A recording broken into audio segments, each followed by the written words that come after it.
Hello বন্ধুরা, আপনারা সবাই কেমন আছেন? আশা করছি ভালো আছেন। তো আমিও অনেক ভালো আছি।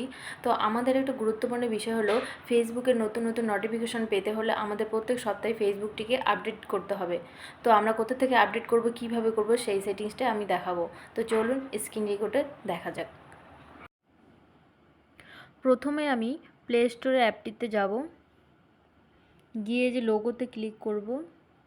করার পর এখানে লেখা আছে ম্যানেজ অ্যাপস অ্যান্ড ডিভাইস, এখানে ক্লিক করব।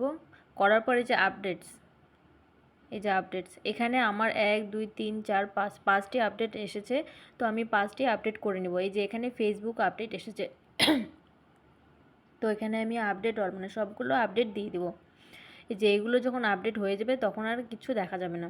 তো এইভাবে প্লে স্টোর থেকে ফেসবুক আপডেট করতে হয়। তো আপনারা প্রত্যেক সপ্তাহে সপ্তাহে চেক করে নেবেন আর আপডেট দিয়ে দেবেন। ভিডিওটি যদি ভালো লাগে অবশ্যই ছোট্ট একটা লাইক, কমেন্ট এবং শেয়ার করে দেবেন এবং অন্যদের দেখার সুযোগ করে দেবেন। ধন্যবাদ সবাইকে।